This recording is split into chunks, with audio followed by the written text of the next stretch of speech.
Broadcasting today from the United States of America, the place where the brave, like the veterans we salute today, thanks to John Basiliga and his great family of companies. These are men we lost, but celebrate today, thanks to John. Like William Grambo, Covington Township. Thomas Beansy Culkin, South Scranton. James Paley, Wilkes-Barre. Lieutenant Colonel Francis Yakil, Whitehaven. And Carson Ryman, Bloomsburg. The United States of America, the country founded with a certain knowledge and understanding by our amazing, incredible, irreplaceable founding fathers, that government is not, shall not be, cannot be our parent, our guide, our direction, not any of these things. They knew it. They knew what power in human hands can do. The government is nothing more than the necessary evil we require to organize and protect society. The United States of America, the country where for the first time in human history, freedom was declared to be an unalienable right granted to each individual by God. It could not be parceled out to groups. It could not be controlled by government or government officials, because our great American Constitution ensures and codifies freedom of speech, freedom of religion, freedom of association, economic freedom, and freedom of the press. Now, armed with these freedoms, and only because they had them, a ragtag bunch of immigrants, rejects, and their progeny created the richest, most powerful, most culturally diverse and accepting nation ever to grace our planet Earth. America, the only place specifically invented and designed so that every American can live their life in the manner they choose, unlimited by their background, upbringing, race, color, or creed, unhindered by the government or those who would use government to control others for their own comfort, benefit, or power. This Bob Cordaro show, well, it'll always be convincingly conservative, lovingly logical, proudly and passionately patriotic, and reliably right. And yes, we intend that double entendre. So, with the essential preamble dealt with, we can gavel to order this meeting of the Club for Common Sense, promising, because of our commitment to common sense, we will provide a sanctuary of sanity for all of you for the balance of the morning. That's what we do. And that's what you do. And we do it together. Well, Pete Hegseth, it's really beyond amusing.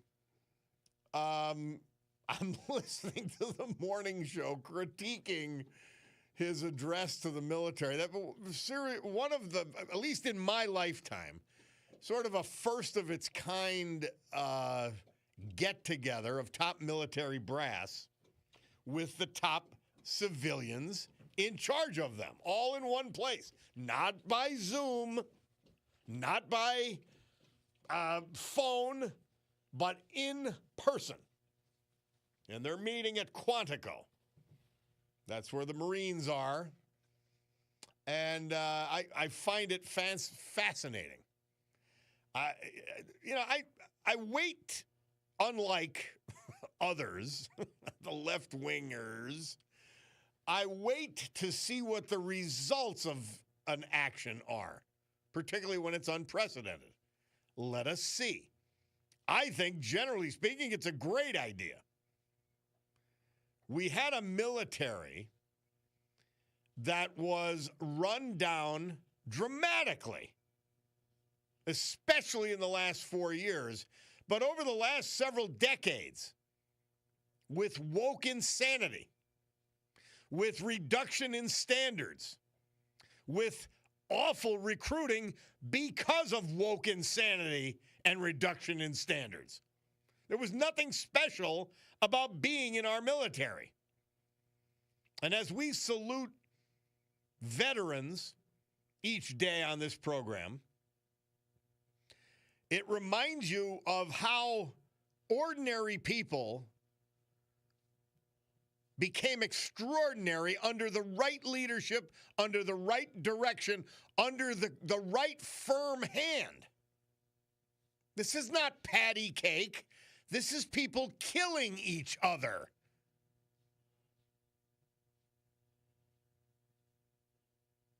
Pete Hegseth and by extension Donald Trump are in charge of preparing these young men and women to kill other people and avoid being killed. What was it Patton said? He said, he said that, he says, I don't want you laying your life down for the country. I want someone else laying down their lives for their country. I want you alive. But I'm sort of saying, what? I don't know. And you know this. Anything that the Trump administration does, the left, like the morning show, they don't understand it, number one. And by the way, they don't understand the military. And I don't pretend to have any great understanding of it because it's unique. I did not serve. But I know from people that I've associated with my whole life and from what I've read and what I've studied that it's a harsh environment. It's a crucible that creates warriors. And they're trying to bring that back in a very short period of time under the worst siege upon the military in the history of the military by the sickening, disgusting left-wing lunatics and the Biden administration.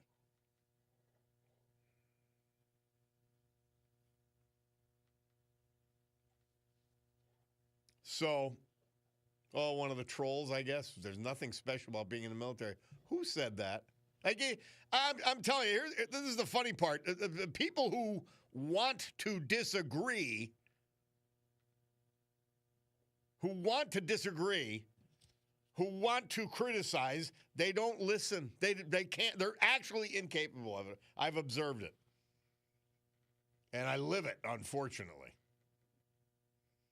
So we're going to honor our veterans today, and I will tell you this, that this extraordinary meeting, I believe, is going to bring out a lot of good, and the warrior ethos, which is what Pete Hegseth calls it, is going to restore the military.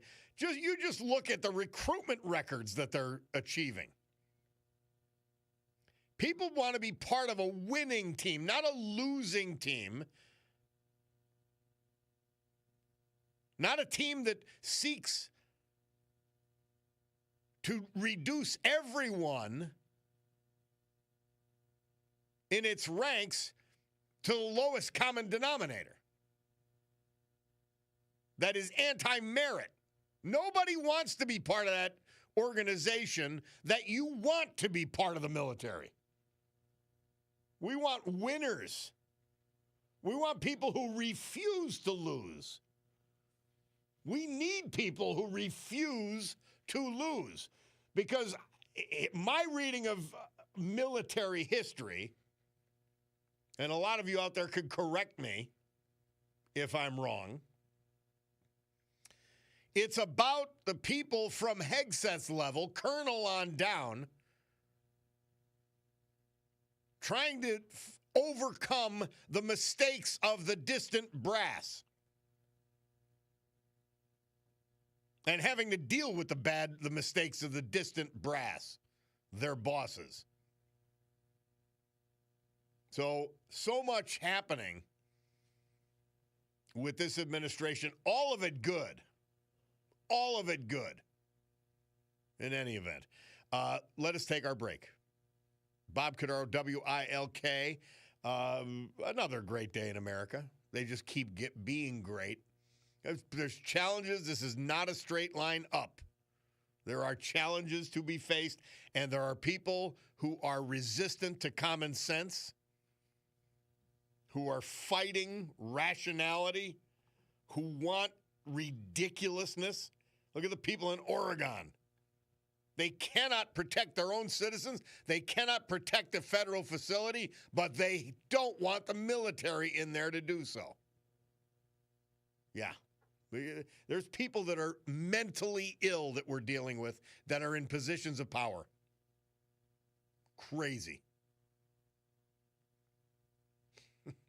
Somebody said, yeah, and this is the typical. One of our great listeners, when Biden was in office, everything was out of control.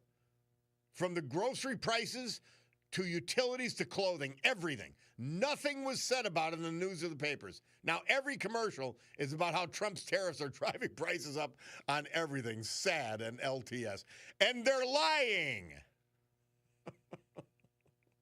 Somebody said, retired guy here, LTS. Patton said, you don't win a war by dying for your country. You win a war by making the other dumb bastard die for his country. Thank you for the exact quote. I had it on the tip of my tongue and didn't get it delivered, so thank you. And that's what they're telling them now. What do you think, Patton was a nice guy? These people are clueless, our political opponents. They are clueless. Some of them are actually our enemies. Please remember that. The enemy is within. And then there's dumb people following them.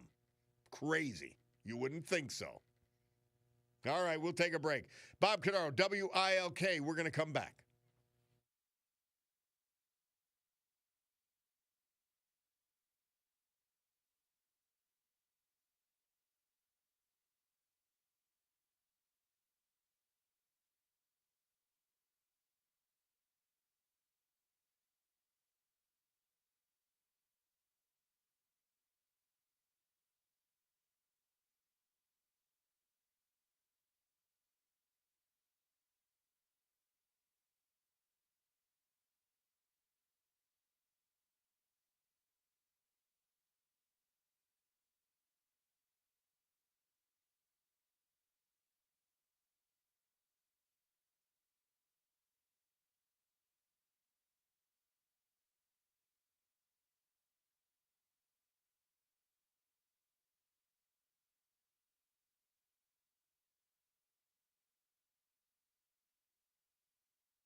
Jimmy Rogers. Murph says this date, 1957, he had the #1 hit with Honeycomb. By the way, Chauncey in the house. The Bull Mastiff is in the studio today.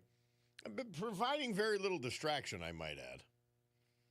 But when I have to run out of the studio, he obviously gets anxious because he's, in a dog's mind, he's never coming back. He's never coming back.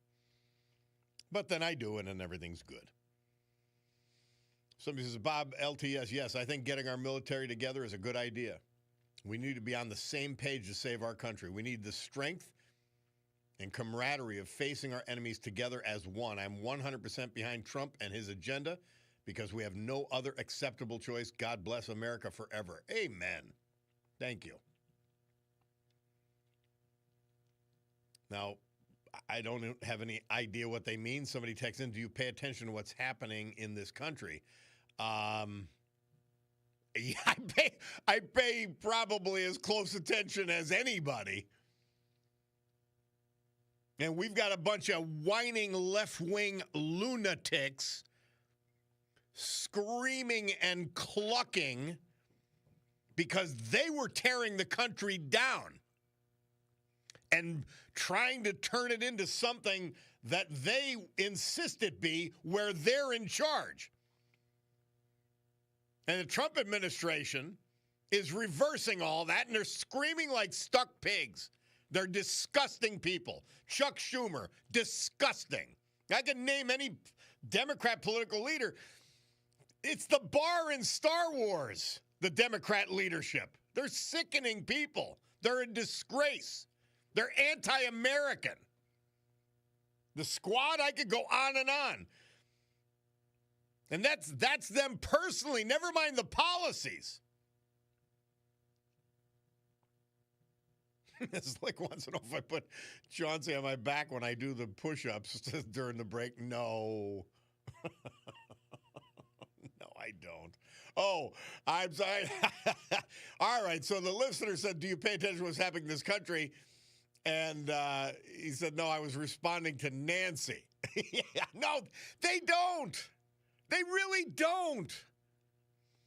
Any information that does not serve a left-wing lunatic's agenda, which is all fake and phony and lie-based, any information that contradicts it, which is all factual information, they reject, ignore, or figure out a way to dismiss. That's how they get by. Did you hear any left-wingers talking about the shooting at the ICE facility? They shot the illegal immigrants, by the way, who are supposed to be, they're supposed to be the epitome, the height of humanity, the illegal immigrants.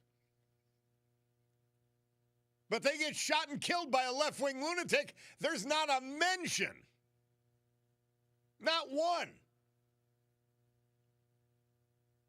It's absolutely crazy. We're beyond the point of rational conversation with the Democrat Party. We're just beyond it. It's not going to happen. I told you what I said to the gentleman who was shocked. I was at a fundraiser for a Democrat, Gene Barrett. And I said, I'm looking for good Democrats. I'm searching high and low to support them. Because we need a proper Democrat Party to save the country. And the party we have right now and its leadership, they're sick. They're literally mentally ill. Do you know why they're going to shut the government down? And remember, we need 60 plus votes in the United States Senate. The House has already passed a continuing resolution. With the tiny majority they have, they've already passed it. But see, you need 60 in the Senate. The body count I thought it was 54-46, but I'd heard today it's 53-47. Whatever. It doesn't matter. They don't have the votes. They need 7 Democrats to go along. Now, the last time we faced a government shutdown, Chuck Schumer did the right thing, which stunned me, and kept the government open. And I forget how many, but like 10 or 13 Democrats went along with him. So now we're facing a situation where they're asking for $1.5 trillion in additional spending, the Democrats. We don't even have the money we're spending in the continuing resolution. In other words, they want $1.5 trillion above the Joe Biden budget, the last Joe Biden budget. The Republicans, I'm not happy about it, but they're saying we'll continue with the Biden budget until, and Biden budget spending levels, until we get a budget finished. The Democrats saying, oh, no, we need $1.5 trillion more. A lot of it, and here's the 2 recipients, by the way. Here's the 2 beneficiaries of what Jeffries and Schumer and the Democrat Party want.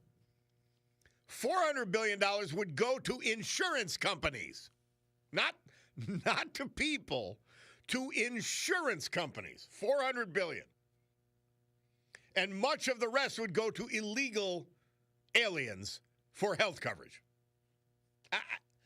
How do you deal with someone who's that sick? Seriously. How do you deal with them?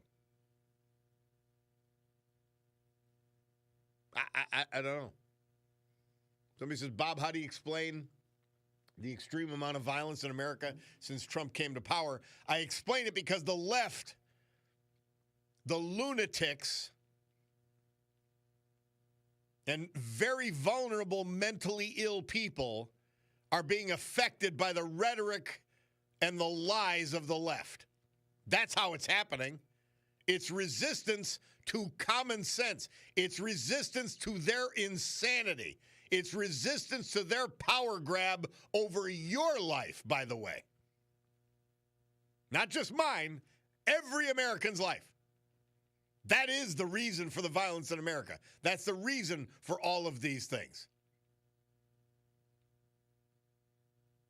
Here's an example. Bob, did you see the future commie mayor of New York? He wants to set aside $100 million for legal aid for illegal immigrants.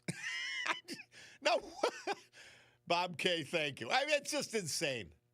These people are insane. There's not a sensible bone in any of their bodies. And yet they lead our second major party in this country, and it is not good and it is not healthy. Whew. All right, we'll take a break. Bob Cordaro, WILK. Let's hear from our great sponsors.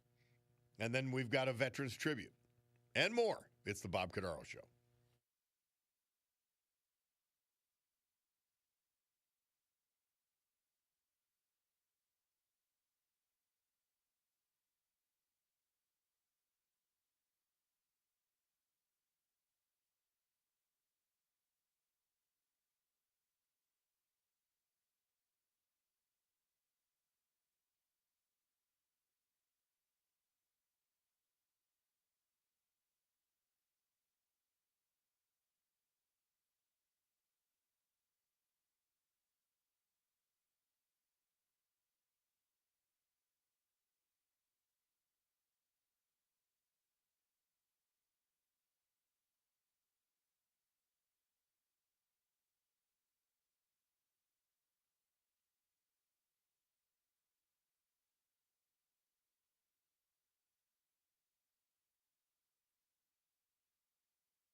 our Veterans Tribute this hour and every hour, this day and every day.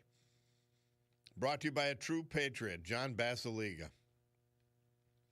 His great companies like Serenity Care. Serenity Care is the gold standard of senior care in Northeast Pennsylvania. 4 locations: Mid-Valley, Old Forge, Wyoming, Kingston. Mid-Valley and Kingston have dementia care units, all completely rebuilt, completely remodeled. It is the gold standard in senior care. James Paley. We lost him August 29th while vacationing in Ocean City, Maryland, one of his favorite places. Jimmy is a U.S. Marine veteran of the Korean War. Born in Lancaster, PA. At age 12, Jimmy and his family moved to Kingston. He graduated from Kingston High School, class of 1949. Following high school, he enlisted in the U.S. Marine Corps, completed boot camp, and then served his country during the Korean War, 1950 to 1953. Better late than never. In 2021, Jimmy received an Ambassador for Peace medal from the South Korean government for his service. After returning from Korea, Jimmy attended WILK College and began working in managerial capacities for several manufacturing companies. But then he had a long and successful career with the labor relations mediator with the Commonwealth of Pennsylvania, traveling throughout the state, bringing the different sides and perspectives to the table. We could use them now, constructing and negotiating settlements and agreements. His family says he had the knack. His nickname was Moose. Preceded in death tragically by his son James, but he survived by son Jason, daughter Faith, grandchildren, and many other family members. James Paley. And a guy that I knew, William Grambo. He lived in Covington Township. He passed away at age 88, February 21st, 2024. I've saved the obit since then. He was preceded in death by his wife, Ellen Ann O'Donnell Grambo, who passed in 1999. William Grambo was born in Dunmore, graduate of Dunmore High School, veteran of the United States Army, and a proud member of the Teamsters. He was a truck driver and loved it. Amazingly, he was an Eagle Scout and an avid outdoorsman. Loved hunting, fishing, hiking. A family man above all. Surviving are his sons, daughters, sisters, grandchildren, 4 great-grandchildren, and other family members. William Grambo. Our great veterans this hour, brought to you by John Basiliga and his great companies, including Serenity Care. From meteorologist Joe Snedeker, today, sunny, 78 degrees. Tonight, clear skies, 58 degrees. Wednesday, sunny and cooler, 68. Thursday, sunny, 68. So it's cooling down to fall temperatures, which is a good thing. Fall is my favorite season. I don't like that it's getting colder and darker and all that, but not bad. So I was talking to you about the government shutdown. And we are fortunate enough to have in the middle of all this action in the United States Senate our newest senator, our great senator, Dave McCormick, and he's with us now. Senator, welcome to the Bob Cordaro Show. How are you? Hey, Bob. How you doing? I'm doing great. I mean, you've got unconscionable demands, ridiculous demands. I was pointing out to the audience that they're voting against the Biden budget continuing, and I don't even get it. It's crazy. You know when you drive into a cul-de-sac and you can't get out? That's where the Democrats are right now. This is honestly, this is the most irresponsible thing you can imagine. To just everybody, your listeners know this, but just to lay it out, we have a continuing. What's passed the House is a continuing resolution. Just keep the government going at the same funding level while the negotiations are underway through the appropriations process. We have disagreements; they get resolved through legislation. And what the Democrats have done is said, we're not going to keep the government running unless you add $1 trillion worth of spending, extend the Obamacare, but on top of that, get rid of a lot of the reforms that were put in place and the spending cuts that were put in place under the big, beautiful bill. There's absolutely no way Republicans are going to do that. And Chuck Schumer is bowing to the radical lefties in his party, and they're stuck. There's nowhere to go, and unfortunately, I think the government's going to shut down. It's going to hurt. It's going to hurt citizens. It's going to hurt our services. It's going to hurt Border Patrol, our military. People aren't going to get paid. It's going to be disruptive as can be. This is a disastrous move and a really irresponsible one by Chuck Schumer and the Democrats. Well, I always look at the bright side of things, and I would think if it shut down long enough, we might start realizing what parts of government we could cut further. It's like, that old thing in the military where you say volunteers step forward and the whole team steps back. Well, that's what we're talking about here with who is essential. Who's essential? Because what happened under the Biden administration is that there were 400,000 new jobs, new government jobs added. Now, I differ with some on this. I think that the jobs we're eliminating in the federal government should be done in a very thoughtful way and treat those people with respect. So this isn't the way to downsize the government, abruptly stop it, but we do have a crazy, out-of-control spending process, and that's part of the reason the Democrats are resisting is because the big, beautiful bill, it wasn't as much as I would have liked, but it was significant cost reduction. It was $1.5 trillion of reduced spending, and we need to do a lot more than that. By the way, I call it the big mediocre bill without irony because that's what you can get. That was all we could get. I mean, everything was a slim margin. So I don't say it to be negative about it. It's just that you get mediocrity out of compromise with the Democrats. It's just what happens. No doubt. And Bob, the thing about it is, and I think Pennsylvania knows this better than most places, but we won in 2024. President Trump won, and we won in Pennsylvania with my seat. That's the 53rd seat. When you look at every time J.D. Vance, 53rd majority seat in the Senate, every time J.D. Vance comes in and breaks the tie, and that happened a lot, including during the big, beautiful bill, every time that happens, that wouldn't have happened because we wouldn't have got it done had we not won my Senate seat. Yeah. And we won it by 15,000 votes of 7 million votes cast. And the reason I want to highlight that is what the voters in Pennsylvania did, the people that got out the vote, made a huge difference for the country. As mediocre as the bill is, and it wasn't, there's things I would have liked that we could have done more. It would have never happened. None of those things would have happened had we not won the majority. And so it's just so important that people get out there and exercise their voice and vote. And they need to do it this November to recall the judges, and they need to do it next November to keep our great congressional delegation in place, Rob Bresnahan and others. Our Senator Dave McCormick is our guest. Senator, right now, the president and Pete Hegseth have convened a meeting of the military brass down in Quantico. And they're going to get criticism no matter what they do. But I'll tell you, I see a new spirit in the military. I read about it. I talk to people that are in the military, and there's an excitement that goes along with this new non-woke leadership.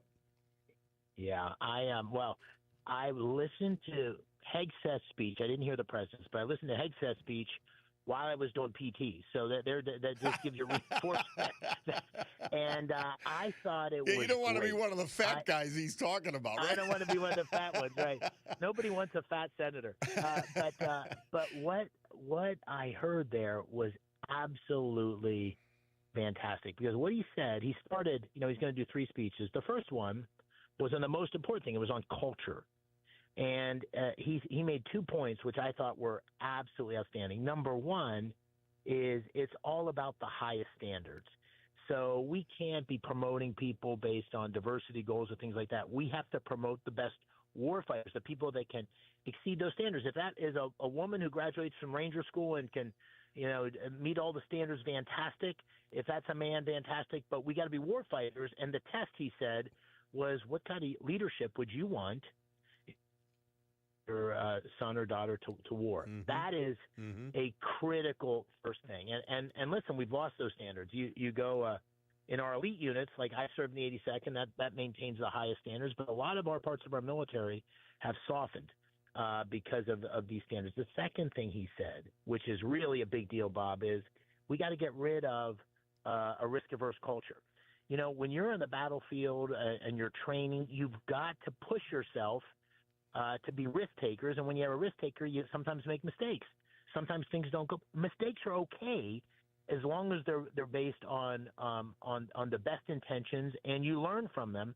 And what he was saying is, listen, we don't want a bunch of people sitting in the armchairs and not taking risk. We need risk takers, bold leaders on the battlefield. And he had a bunch of changes he was going to implement. I thought it was really terrific, and it's exactly what we need. And I didn't know what he was going to do, but I think bringing in the 800 top generals and admirals and getting everybody on the right page on culture was the right starting point. And here's what we expect. This is what we expect if you want to be part of this man's military. Exactly. And nobody, few in the Senate can speak to this as clearly as you. West Point, combat veteran, and you get it. And I that's one of the great things about having you in the United States Senate. It really is. Well, thanks, Bob. And listen, the thing you get is that when you're in a unit, the thing you're fighting for your country, but you're also fighting for the man to your left and the man to your right. And so unit cohesion and success on the battlefield depends on being able to trust that person has your back. And when you have sloppy standards, when you start to lower the standard, that's the person that's not going to be able to drag you out of a firefight or something like that. So I think just focusing on war fighting, that's all the military is for. It's to fight and win our nation's wars and do that as efficiently as possible with the least casualties. That is absolutely where we strayed. And I think he's bringing it back. And so we're going to have a whole generation. I was just in a couple weeks ago. I was in Europe. I was in Estonia, and I met with a 4-star general who was from Pennsylvania, Chambersburg kid. It was a couple years after my brother at West Point. This guy had been in Delta Force, had been the commander of the 82nd, a guy named Chris Donahue. It's a true war fighter. That is what we need leading the charge. Yeah. And we need more war fighters, more warriors, warrior mindset, and that was what the secretary was trying to reinforce. And Donahue is he's the tripwire in Estonia, man. Yeah, no kidding, no kidding. And listen, you can stand. We were in Finland, Estonia. You're 80 miles away from Russia, and there's no doubt about it. Russia's testing, and the president's really been firm about what's happening there, and I think he's handled it just right, trying to find every avenue for a peaceful resolution, but also saying, listen, Russia's going to have to stop its aggressive behavior, and he's I think the president's given him every opportunity, and Putin's just not been willing to play ball, and I think that's destabilizing for Europe, which is bad for America. Senator McCormick, so getting back to the logjam we have, I don't see, just as you said, I don't see how Schumer et al. Find their way out of the place they put themselves. And because he voted to continue and keep the government open previously, he's now in a worse position than he was before. How does this resolve itself? What's the positive possible outcome? I don't think it's positive for a while. As I said, I think the demands that Schumer and the Democrats have made are irresponsible, and they don't make any sense. Essentially, this idea of a continuing resolution, Republicans and Democrats have supported those over the last several administrations. This is just to continue the government for 7 more weeks while other negotiations are underway. The reason Schumer's put himself in this spot, I think, is he's getting so much pressure from the very radical side of his party. So this is like a pot that's starting to boil over. And I think what's going to likely happen, I hope I'm wrong, but the government shuts down. By the way, that's bad for Republicans, it's bad for Democrats, it's bad for our citizens, most important. But I think this is going to be something that Schumer is particularly going to wear, because he has broken all precedent to try to hold the government hostage to these crazy demands for $1.5 trillion more of spending.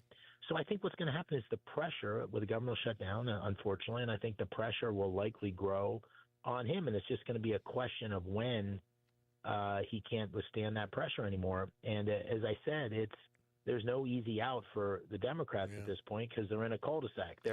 They put forward a set of unreasonable demands, and now, unfortunately, the American people are going to suffer until the American people put pressure on the Democrats, and they essentially go forward on a continuing resolution. I almost think it's that black and white, Bob. Yeah. Well, I mean, $400 billion of the money they're asking for is going to insurance companies, and a substantial portion of the rest that they're asking for is going to illegal alien health coverage. It's just crazy. Listen, that dog doesn't hunt in northeastern Pennsylvania, as you know. Crazy stuff. Well, Senator, thank you for checking in amidst the Democrat-led chaos. We appreciate it very much, and we love the job you're doing for all of us. We really do. Thanks for having me always. Our Talk to you Senator, soon. Dave McCormick, our Senator. We'll take a break and be back. It's the Bob Cordaro Show.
That's Donovan.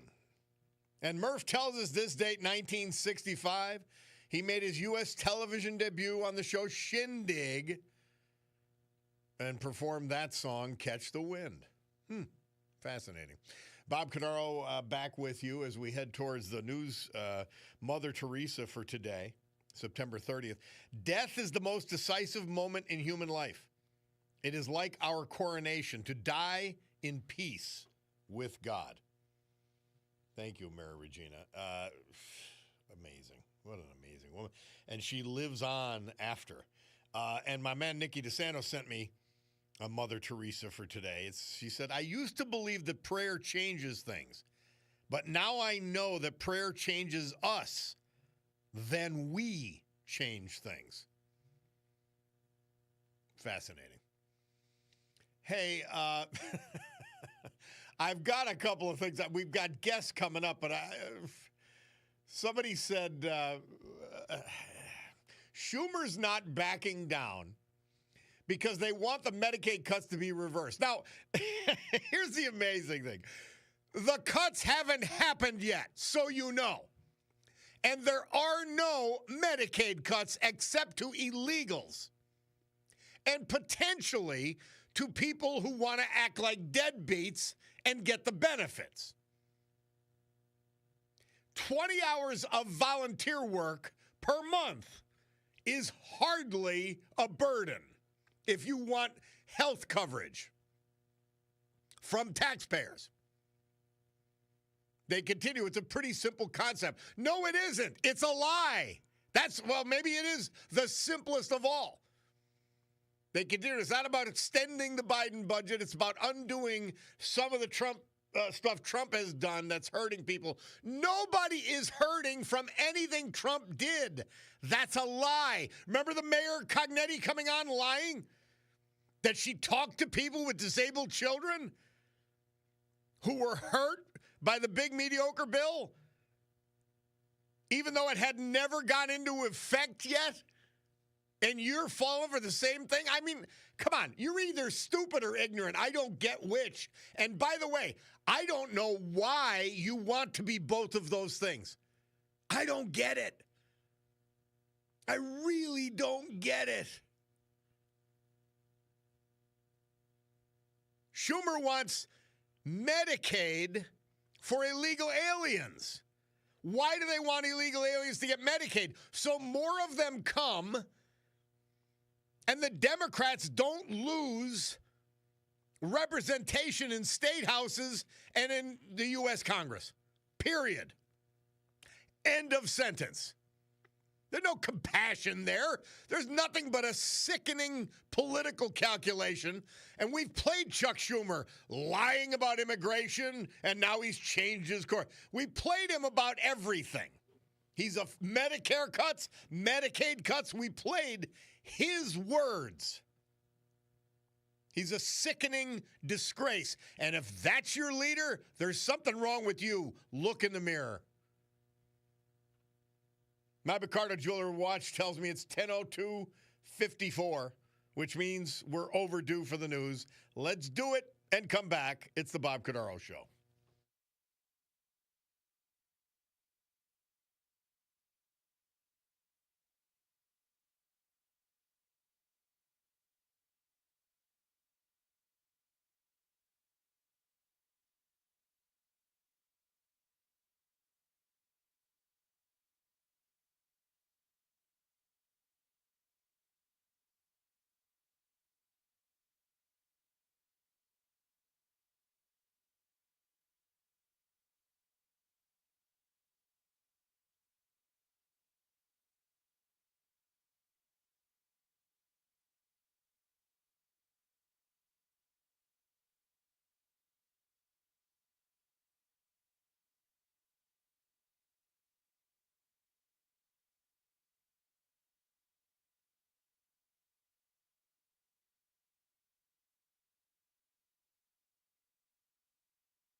Great good morning, everyone. 10:07 a.m. here in the great Northeast. That's what my Cordaro Jewelers watch tells me. It's a beautiful Tuesday, September 30, 2025. This is the Bob Cordaro Show. I am he, and it's a big day to fight for America, defend our values, and with the help of Armand John Basiliga and his great companies like Serenity Care, the gold standard of senior care in Northeast Pennsylvania, we honor the brave who have made us and kept us free. People like veterans we've lost this year and last, but celebrate today. Like William Grambo, Covington Township, James Paley, Kingston, Thomas Culkin, South Scranton, Lieutenant Colonel Thomas Yakiel, Whitehaven, and Carson Ryman, Bloomsburg.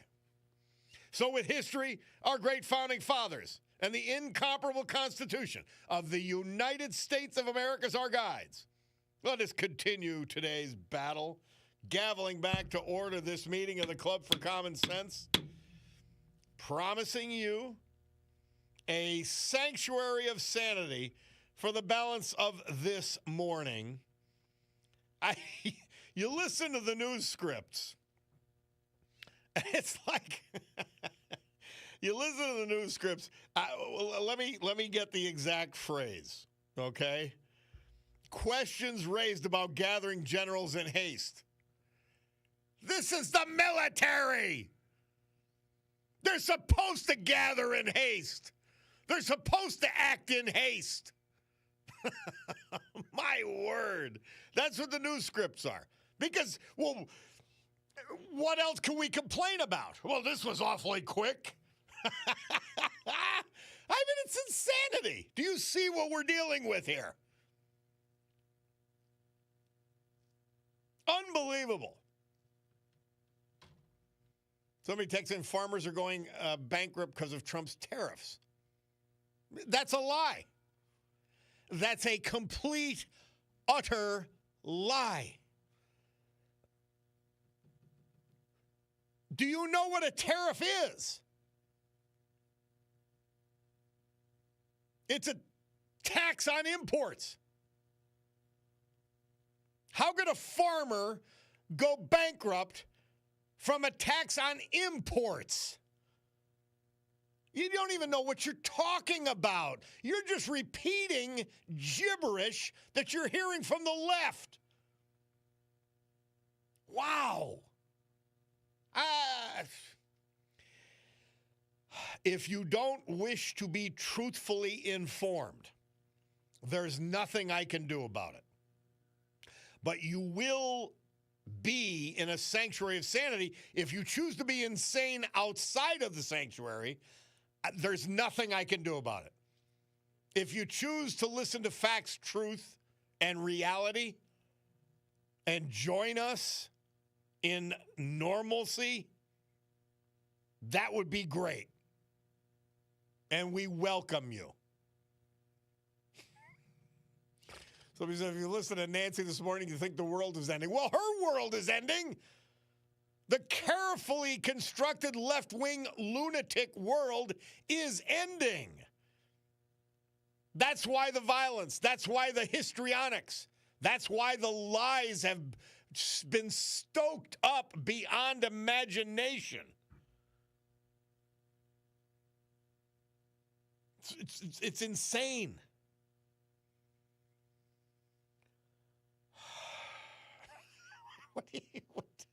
What do you do when someone is not even getting it?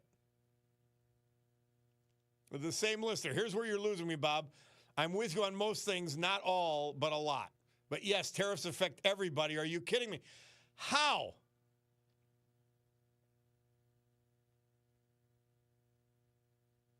Please tell me how. China's not buying farmers' soybeans. They weren't doing it before.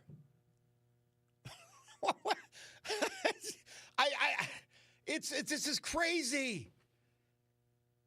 Do we really have to deal in the realm of craziness? Because USAID is shut down. I mean, it's insane. Yeah, USAID buys soybeans. All of the programs that have experienced Doge cuts, and we didn't even get started yet, were feathering their own nest. The money wasn't getting anywhere. The equipment and supplies they need, they're all available in America. Did you ever hear of John Deere? Did you ever hear of Caterpillar?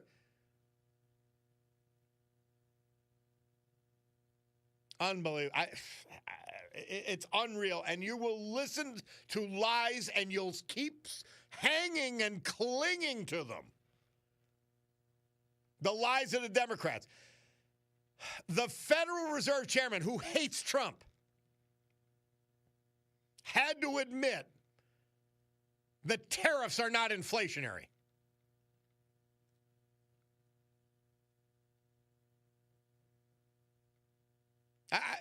I don't even know what to tell you.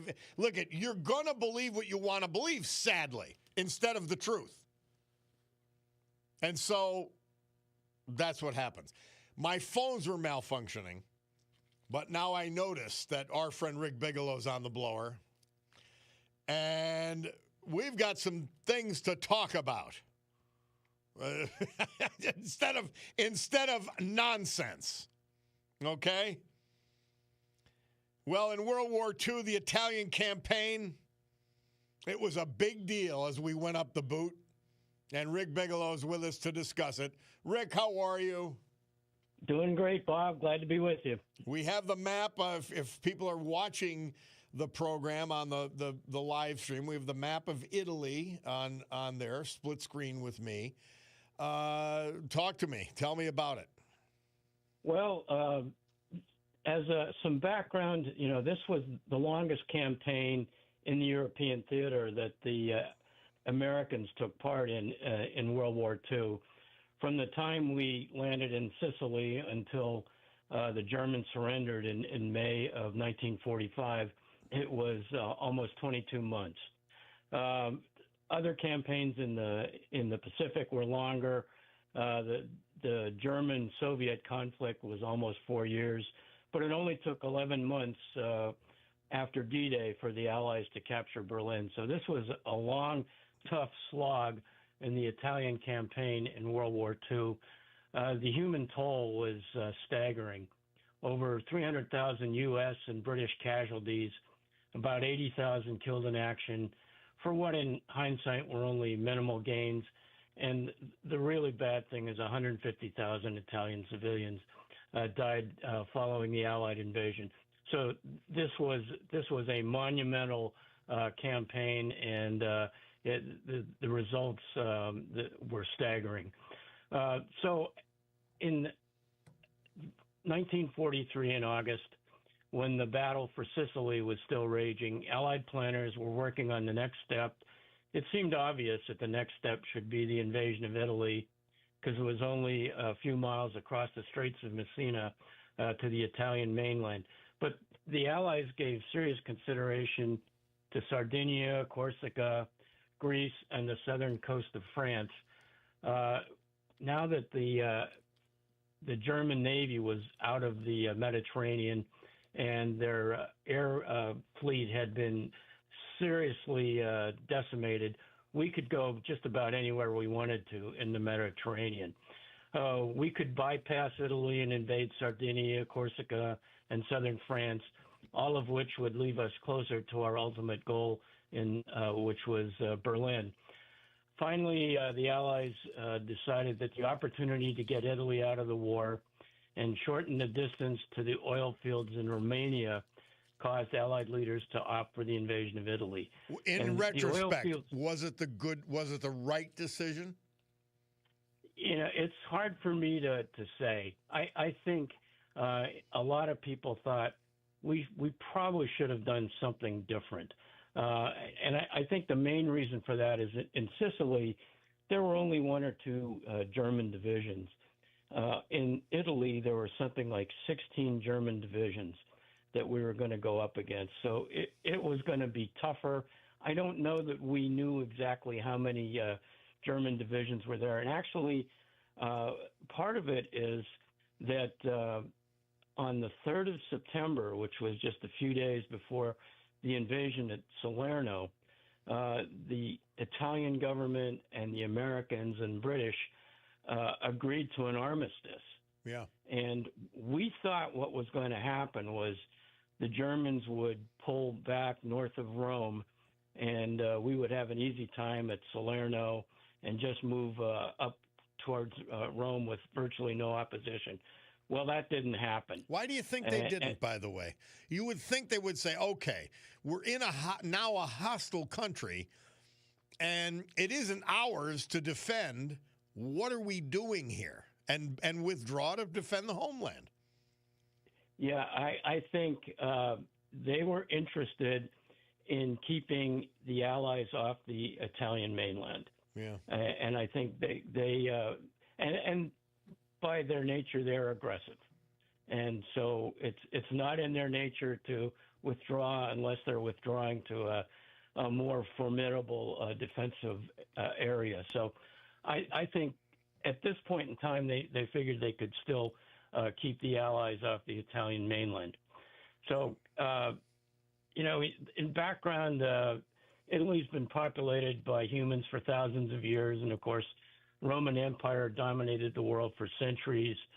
Following the collapse of the Roman Empire, the city-states like Venice and Genoa, Rome and Milan dominated. The Renaissance began in Italy and spread through Europe. In 1861, Italy was united by Garibaldi. And interestingly enough, this was about the same time that the various German states were united by Bismarck. So about the same time, Italy became a much larger nation, same time that Germany did. Northern part of Italy was industrialized, while the south remained fairly agrarian. Italy was part of the Allies in World War I, and 500,000 Italian soldiers died in World War I. Most of the battles were in the mountainous regions along the Austrian border. To put this in perspective, only 116,000 U.S. soldiers died in World War I. So they had a tough time coming out of World War I. And in much of Europe, there was a battle between communists and royalists who favored the monarchy. And at this point in time, Benito Mussolini and his fascists took control of the government and ruled it for the next 20 years. If you look at getting back to your question, Bob, was this the right choice or not? If you look at the topographical map of Italy, it's very mountainous, except for the coastal regions and the region up north in the Po Valley. It's very mountainous, which is great defensive country and awful country if you're going to be on the offensive. Yeah.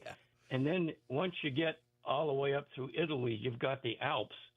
So the idea that we could ever enter Germany through the Alps was, to me, it's just a non-starter. But they had other reasons for going into Italy. Now, with all his faults, I'll tell you one thing MacArthur probably would not have done. He probably would have gone around those German divisions in Italy. That's exactly right, and that's what they ultimately did. Once they landed at Salerno and got a foothold, then they kind of did an island hop, much like MacArthur did in New Guinea, and they went to Anzio next. And then they had plans to go further up the Italian peninsula with landings. Of course, one of the things that happened at this point in time was more and more equipment, material, troops, and so on and so forth were going to England to prepare for Overlord, the D-Day invasion. And so when we landed at Salerno, we were under strength. There's no doubt about it. We had 90,000 troops that were under Patton that attacked the southern coast of Sicily. By the time we went into Salerno, we only had 70,000 troops. We were facing one German division in Sicily. We were facing up to three in the Salerno area, plus there were another 10 or so divisions that could be moved quickly down into southern Italy to oppose the landing. So General Mark Clark, gets a lot of criticism for his actions at Salerno, but I think in reality he was going in and he didn't have a full magazine to go after the Germans. The other thing that happened is after the armistice was announced on September 8th of 1943, the Germans went and took over all the coastal defensive batteries from the Italian army, and they basically disarmed the Italian army. So whereas in Sicily we were going up against Italian coastal batteries manned by the Italians, who by that point in time had pretty much checked out of the war, we were going up against coastal batteries armed by the Germans when we went into Salerno. So, I mean, like I said before, Italy is very mountainous except for a couple regions. Everything is fighting in the mountains, and there are numerous rivers flowing from the mountains to the oceans, and each river presents an excellent defensive position for the Germans and a difficult attack positions for the Allies. The climate in Italy is hot and dry in the summer, so a lot of those rivers are pretty dry and they're just little streams. But the other 8 or 9 months out of the year, it's rainy and cold, and up in the mountains it's snowing during many of the months of the winter. There were 26 divisions, German divisions in Italy in 1943.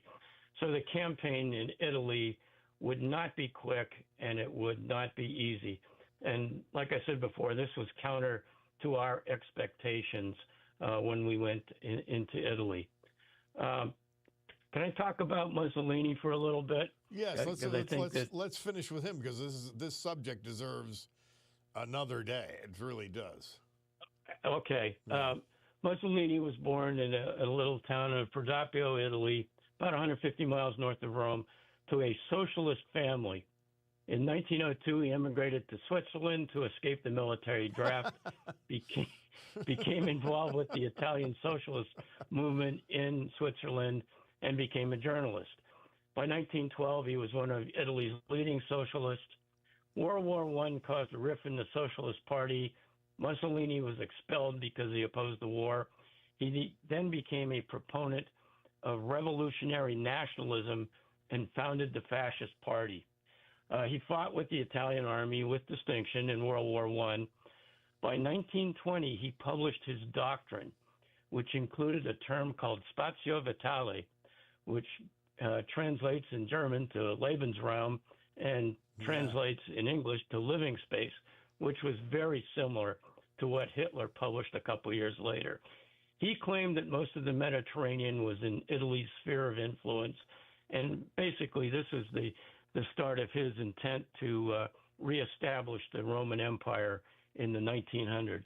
And many of his social positions aligned closely with Hitler's. And Rick Bigelow, so, a lot of people don't realize, or have never been told, Hitler derived a lot of inspiration from the organization and the fascism that Mussolini had imposed on Italy. Yeah, I think that's absolutely right. I mean, in the early 1930s, Mussolini's fascists were a much more powerful force than Hitler's Nazis in Germany. So, yeah, you're right. He took a lot of the inspiration from Mussolini. So in March of 1922, the fascists marched on Rome, demanding the resignation of the prime minister. The prime minister resigned. King Victor Emmanuel handed over power to Mussolini, who then became prime minister. There was kind of a deal with Mussolini and Emmanuel. Mussolini said, well, you can keep your throne. You just give me all the power. So Victor Emmanuel said, yep, okay, you're in charge. But by 1943, much of Italy had soured on Mussolini due to military disasters in Ethiopia, where, incidentally, he had authorized use of chemical weapons, and they were used against the Ethiopians. disasters in Libya, Egypt, Tunisia, and Sicily in order to poor economic conditions. As we talked about before, during the Sicilian campaign, Mussolini was arrested and removed from power by the king. He was imprisoned in Campo Imperatore, a mountain resort in Abruzzo, about 60 miles northeast of Rome.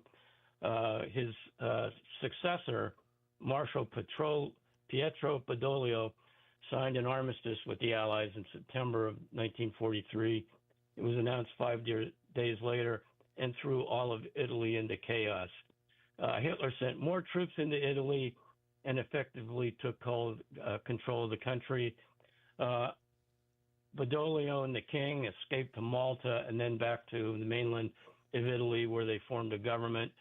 On September 12, 1943, German special forces rescued Mussolini from his Campo Imperatore and installed him as a puppet leader of the Italian Social Republic in northern Italy. But the Nazis were the real power. As the Allies moved up into northern Italy in 1945, Mussolini and his mistress tried to escape to Spain. They were stopped and arrested by communists. They were shot, and their bodies hung upside down in Milan. So that's how Mussolini got the Italians into World War II on the side of the Axis. Do we have time to talk about Churchill a little bit and his obsession with the soft underbelly? A little bit more than a minute, my friend. Fire away. Okay. So Churchill was born into an august family in Britain, and his mother was an American. He saw action in India, Sudan, became a conservative member of Parliament in 1900, switched to the Liberal Party in 1904. He was the first Sea Lord in 1914, which is like Secretary of the Navy. He oversaw the disastrous Dardanelles and Gallipoli campaigns. By the way, did they invent the word? Did they invent the word cantankerous for Churchill? He crossed. Yeah. He crossed. People that are familiar with Parliament, one side is the left, one side is the right, so to speak, and he crossed over that room. Yeah, and then beyond symbolic. And then 20 years later, he crossed back. Yeah. So he was an opportunist. He knew the Liberal Party was going to take power, and he wanted to be part of the power structure. Yeah. So he was he always liked this concept of going at the axis, or what in World War I was called the Central Powers, through what he called the soft underbelly of the Axis, or the Central Powers, up through the Balkans or up through Italy or something like that. He always thought that was the way to do it, and that colored his concepts of World War II. And he wanted to show that he was always right about the going up through the soft underbelly. And when the Americans and the Brits met at Casablanca, he lobbied hard for going after the North African campaign, going up through Italy or going up through the Balkans. So that's how his whole staff came in so well prepared for the discussions at Casablanca that the Americans kind of thought, well, I guess we kind of have to do that. He's got a point. So that's why we went into Italy, among other reasons. Yeah, amazing. So German forces in Italy. Germans had 16 and up to 26 divisions in Italy in 1943, about 350,000 troops. The Luftwaffe had been significantly weakened, but they were still formidable. Like I said, the German Navy was essentially non-existent. Field Marshal Albert Kesselring thought that Salerno was the most probable place for the Allies to land and build up forces in the mountains surrounding the likely landing beaches. It's entirely possible, in fact, it's almost axiomatic right now, that German spies in North Africa told Kesselring when and where the invasion of Italy would happen. Yeah. All the planning for Sicily and Italy happened in Algiers and other areas in North Africa, and we know there were plenty of German spies around there. Well, Rick, that we've got to leave it there, but we've got to get to the invasion. You pick a date, we'll do it.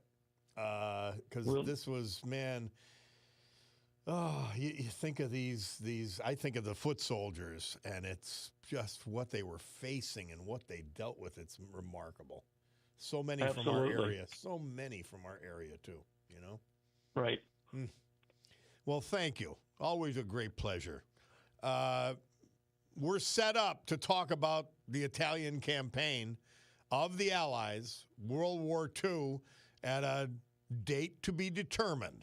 Rick Bigelow, Thank you as always, my friend. Appreciate it. You're welcome, Bob. Yep. All right. We'll take a break. Bob Cordaro, WILK. We'll be back with our Veterans Tribute after this.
Our veterans this hour and every hour, this day and every day. Brought to you by our man John Basiliga and his great family of companies, including Serenity Care, the gold standard for senior care in Northeast Pennsylvania. Locations in the Mid-Valley, Old Forge, Kingston, Wyoming. Lieutenant Colonel Thomas Francis Yakel, U.S. Air Force, retired. We lost him September 24th at age 91. Member of Church of St. Patrick in Whitehaven, a graduate of Whitehaven High School. He was happy to take over the family dairy farm, but he joined the U.S. Air Force in 1957 as an officer cadet. While he was stationed in Oklahoma, he met and married his wife, Maria, a nurse in the U.S. Air Force. They were fortunate enough to celebrate their 60th anniversary before his passing. As an SAC navigator in B-52s, he flew intercontinental nuclear deployment missions during the 60s, the height of the Cold War, and later as a fire control officer on AC-130 gunships during the Vietnam War. While serving in the SAC, he received his bachelor's degree at Chapman College and his master's at the Air Force Institute of Technology. In 1976, Tom moved his family to the farmhouse in Denison Township and commuted home on weekends from the Pentagon until he retired in 1979. He then started a second career serving us with the Pennsylvania Department of Corrections, retiring after 25 years as a CO, counselor, and unit manager at SCI Frackville and SCI Dallas. He was an independent, devoted to his family, and had strong work ethic. Survived by his children, their spouses, 5 grandchildren, and 1 great-grandchild. Lieutenant Colonel Thomas Yakel. Carson Ryman, a baseball fan. He enjoyed hunting. He enjoyed gardening. We lost him at age 93, passing away at his home in Bloomsburg, September 16th. Born in Wapwallopin, he was the son of the late Herman and Zilpha Travel Peace Ryman.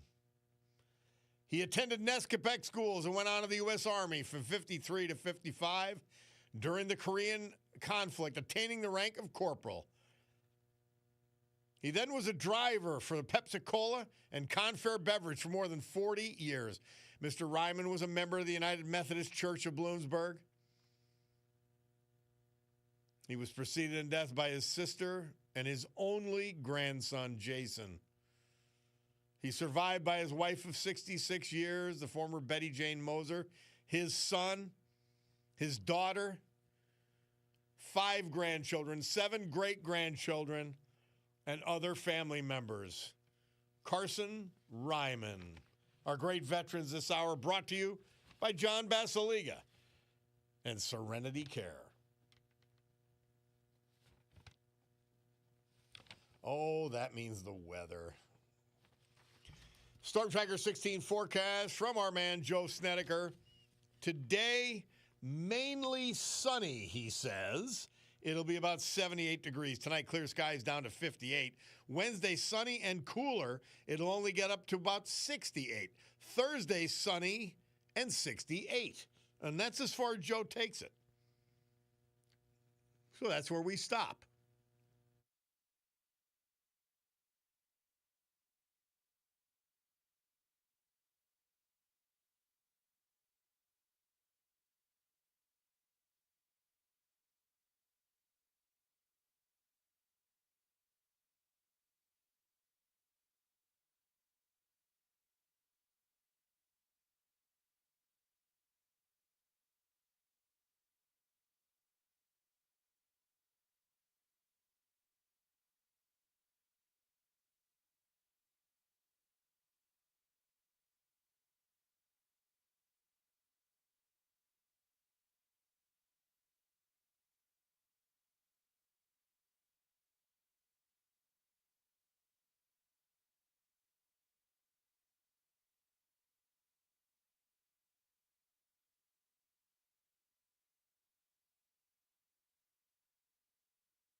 Sinatra. Murph says this date, 1967, he had the number 1 easy listening charts hit with The World We Knew. Bob Cordaro back. I'm in the midst of argument would be exaggeration with Cutie. We're going to Denver, the end of next week. So we're going to see Paul McCartney with my son. And she's asking if I want a T-shirt, a Paul McCartney T-shirt for the concert. And I said, of course not. That's ridiculous. I going to walk around like some McCartney groupie? I like him. He's great, all that. Why would you waste the money? This is what people waste money on. I don't understand it. How about this? How about I get an Oban scotch, a drink of Oban, instead of a T-shirt? I'll be much happier, and I won't look ridiculous. Dear God.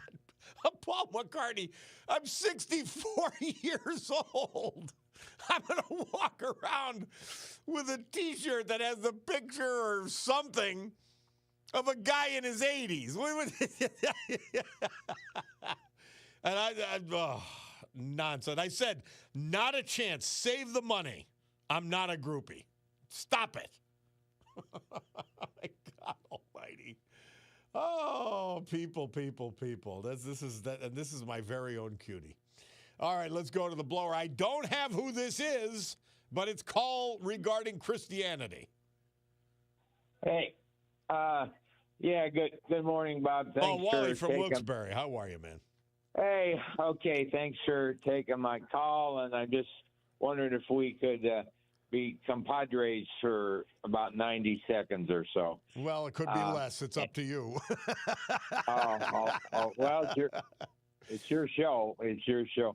I was going to just say that today on the Catholic Christianity, the universal calendar, St. Jerome's feast day today, and he was a doctor of the church, and yesterday was the archangels, and I back in sister school back in the day, our pastor was named Michael, and he came to the gym and we sang Happy Feast Day to him, and he gave us the day off, and back then we could do it. Now the Catholic schools are with the state, and I guess I just wanted to say Pope Leo, I think, doing a good job, and he wants to be his own man. He has, he's doing something for St. Father Pope Francis and with the environment, and he does go down to the villa south of Rome, for R&R. So. I like him, and he hasn't done much damage so far. I'll say that about him. Right? He hasn't done the damage St. Francis or Pope Francis did. No damage. Yeah, and I know less silliness. Well, he was, he was the universal pastor, Pope Francis, and well, he promoted mass migration, which is a proven disaster. So Pope Francis was 1,000% wrong on that. He promoted the Green New Deal, essentially, the environmental con job. Now that Trump has coined the phrase.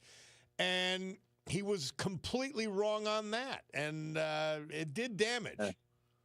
Yeah. Well, I guess we agree to disagree, and you'll assert yourself because it's your show.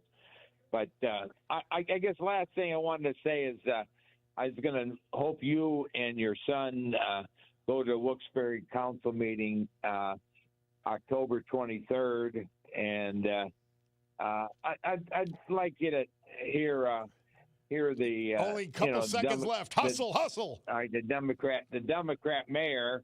I like him. We got to go, my man. My apologies. You got to get to your point.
Wally, feel free to call back to tell me about that council meeting. I'm not going to any council meeting, just so you know. And my son's a cop down there. He's not going to any council meeting. But you can tell us what the issue is. This day, 1968, Murph says the Supremes released their hit Love Child. Now, one of our listeners says, fact, China bought $12.6 billion in soybeans last year from the USA. This year, zero, which is due to trade and tariff tensions. You are incorrect in your facts about China and USA soybeans. Okay. No one who is sane can argue that we have to redefine our trade relationship with the Red Chinese, our main enemies. It's undeniable. Anyone who does is a liar. I don't want to get excited about this. So, what China does or doesn't do, in some years they buy stuff from us, some years they don't. That is not Donald Trump's fault. Bankruptcy of those farmers is not Donald Trump's fault. He has simultaneously reduced their energy and fertilizer costs, which is huge in a farmer's budget. And you're not even acknowledging that, obviously. So you got an agenda. So we should sell $12.6 billion of soybeans to the Chinese and allow them to steal $500 billion in intellectual property and to create a trade surplus of another $500 billion with the United States because they cheat on trade. We should also let them send all the precursors of fentanyl into this country that killed about 200,000 Americans during the Biden administration. We should also supply them with what they need to build up their economy and their military. We should also do that and buy indiscriminately their junk. We should also be fully dependent on China for critical medicine supplies.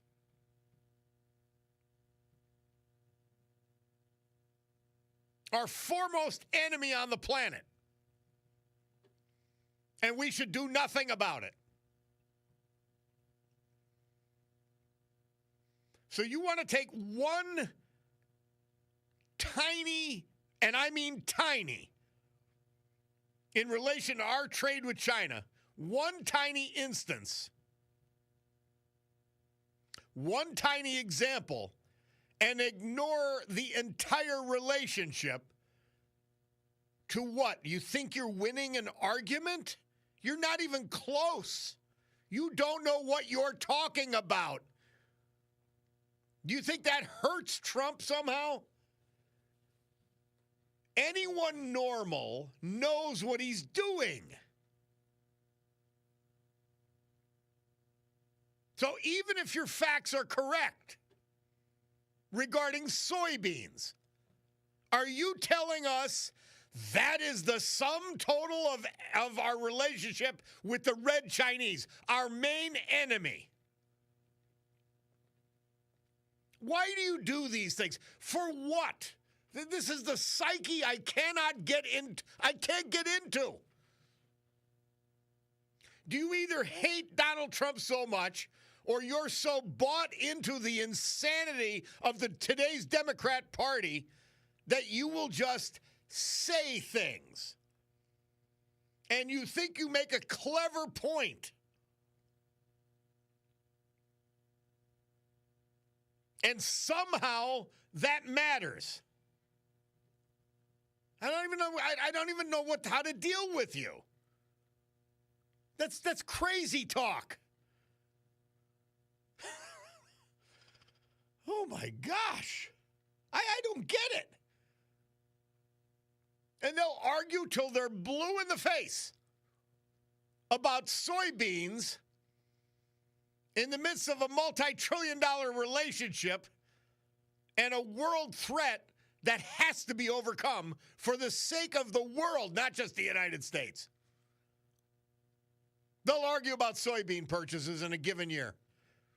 And they will purchase them again off of us. I guarantee it. Hold me to that. They'll purchase soybeans, American soybeans, before Trump's out of office. Okay? Wow. This is crazy stuff. I don't know what they do. My buddy Locke's neighbor Tom checking in. All right, we got an interview on the other side, so I'm in the lather. But my God, I don't know how do you reach these people? Seriously, how do you reach them? I don't know. I really don't, because that bounced off of that person. I guarantee it bounced off like I didn't even say it. All right, what does my Picardo's watch tell me? Well, they tell me I'm way over. It's 11:04. So we got to go. We'll do the news. We'll come back. We've got Phil Kerpen from American Commitment, and he's got a subject that he wants to talk about, which involves our Environmental Protection Agency. We'll be back.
Great good morning, everyone. My Picardo Jewelers watch tells me it's 10:10 and change here in the great Northeast this beautiful Tuesday, September 30, 2025. This is the Bob Cordaro Show. I am he, and it's a big day to fight for America, defend our values, and with the help of our man John Basiliga and just one of his great companies featured today, Serenity Care, to honor the brave who have made us and kept us free.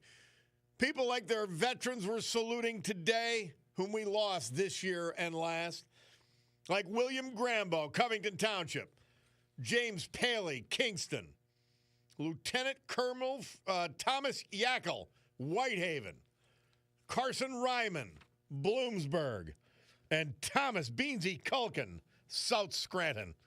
So with history, our great founding fathers, and the incomparable Constitution of the United States of America as our guides, let us continue today's battle, gaveling back to order this meeting of the Club for Common Sense, promising you that because of our commitment to common sense, we will provide a sanctuary of sanity to all of you.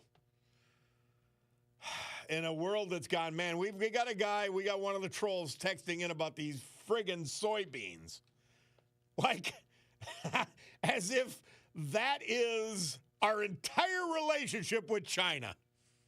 $12 billion worth of soybeans that was sold last year and not this year. He lives in a world full of lies. It's actually sad. I want you to get help. Well, Phil Kerpen, he's the president of American Commitment.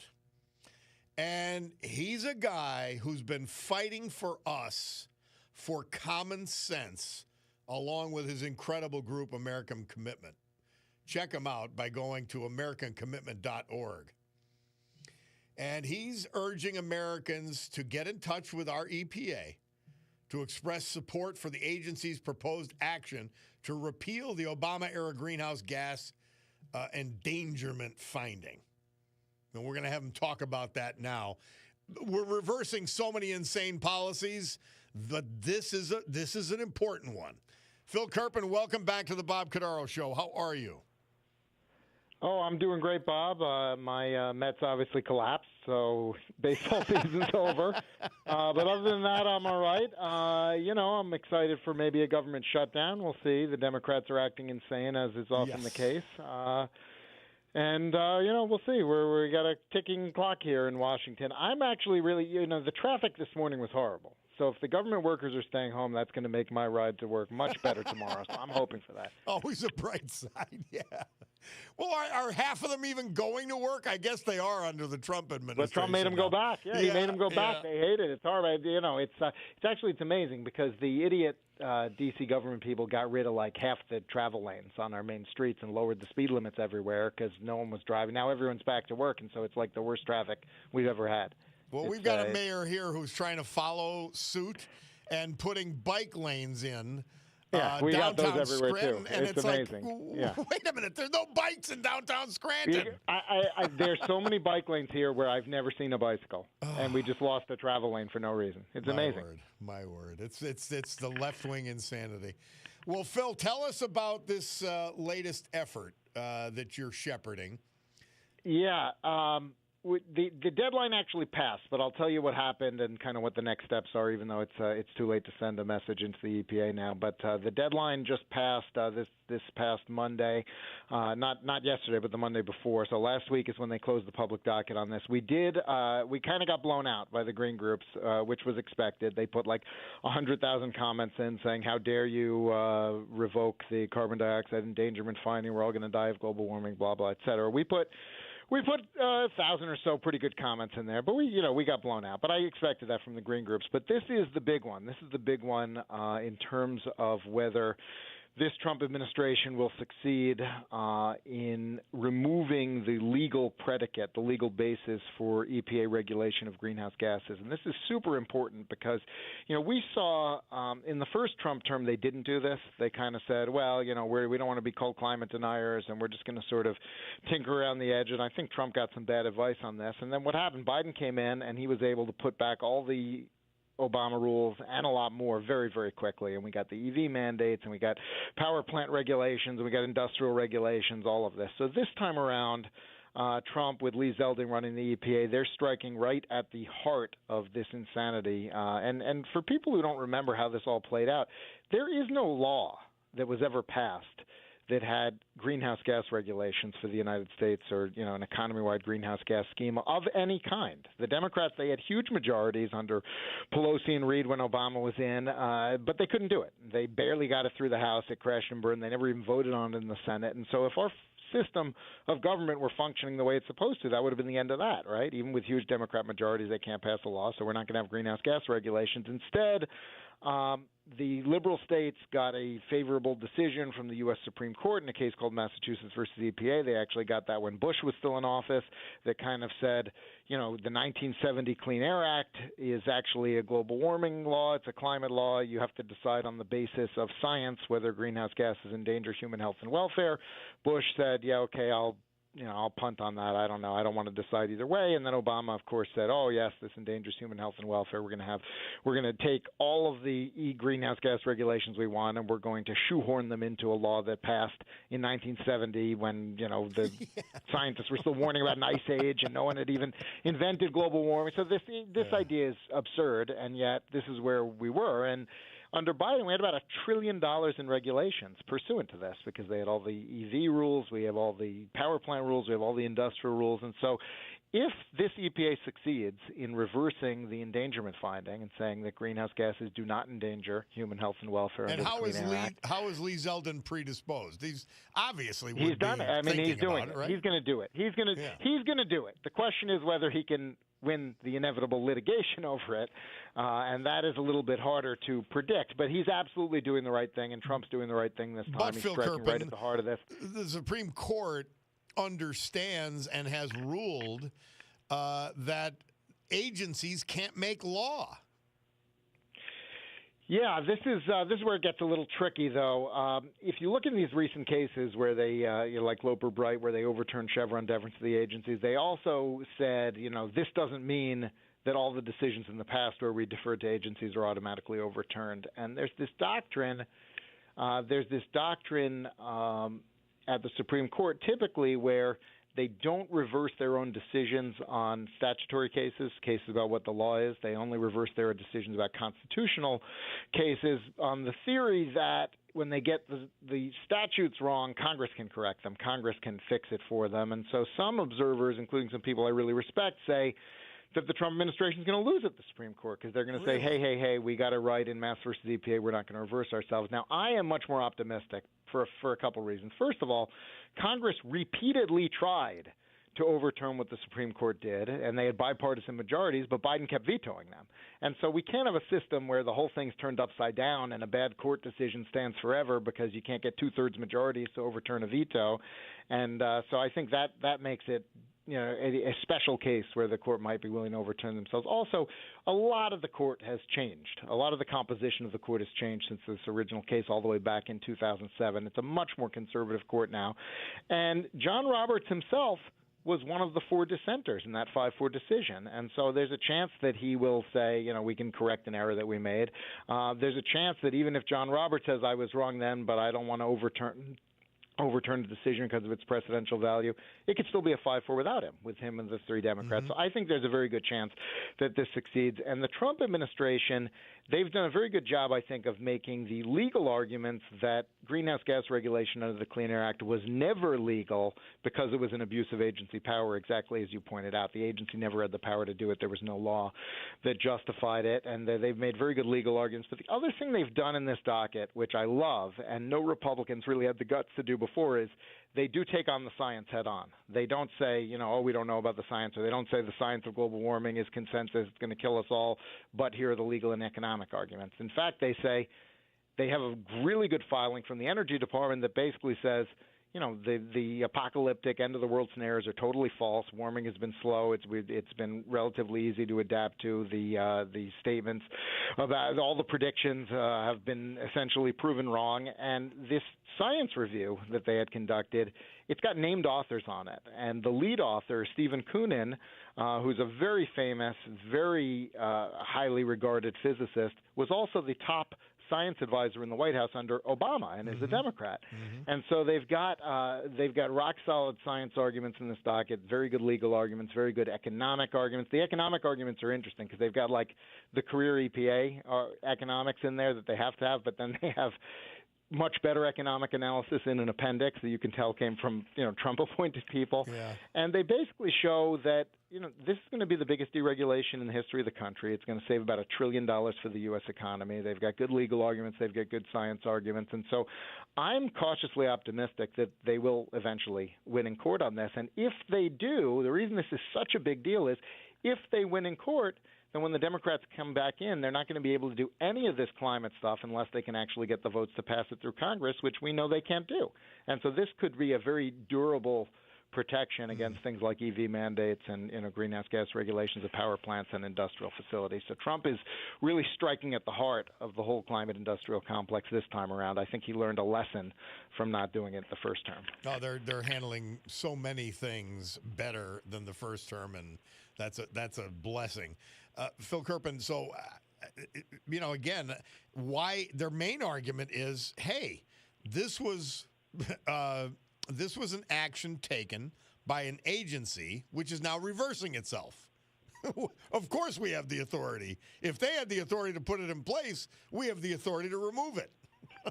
Well, I don't think they want to make that argument because if they won on that basis, then the Democrats could just say, hey, we changed our mind again sure. and put it back in. So they really want to win on the argument that actually it was never valid in the first place, and then that would prevent it from coming back. So that's I think the key to what they're trying to do right now. All right. Well, it's interesting.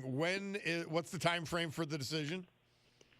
Well, they just closed the public comment period last week. Usually it takes a month or two then to issue the final action. And of course, as soon as they issue the final action, the green groups will find their most sympathetic federal judge, and they'll get they'll get an adverse decision, then it'll be appealed up. That's how everything this administration does work. So I'm sure you've noticed. Phil Kerpen, I every once in a while we'll do the teletype sound, and I'll announce how many people have died from the results of Trump policies. Is anyone alive in the country at this point? I thought we all died when he repealed net neutrality in the first term, so I don't know. I don't know. I'm pinching myself. I'm still here. Somehow.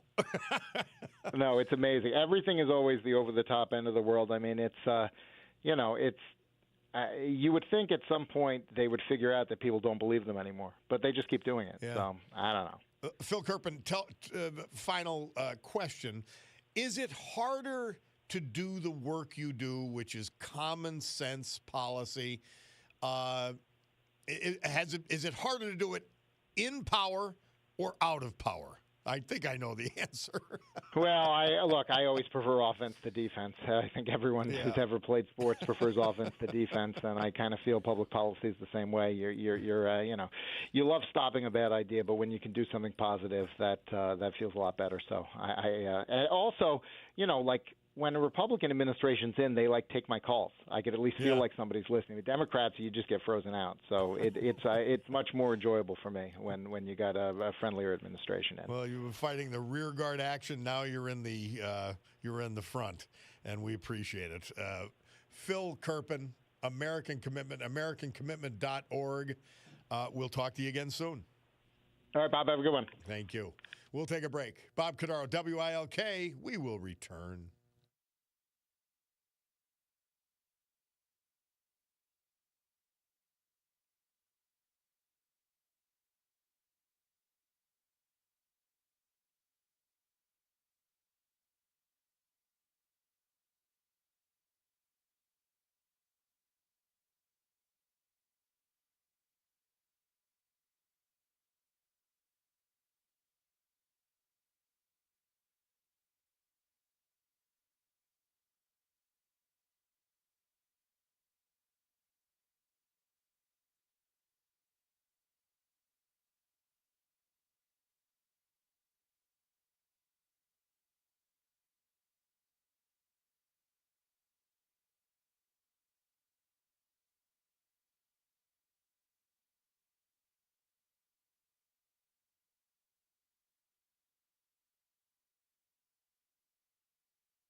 This date, 1968, Cream released their hit White Room.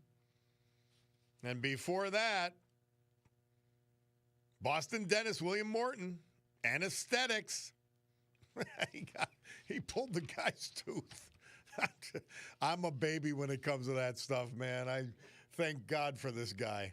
By the way, Tom from Clark Summit, he said this, which was funny.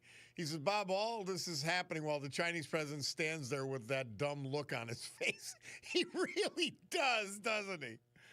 And I mean, is he losing support? I don't know. You hope so within the country.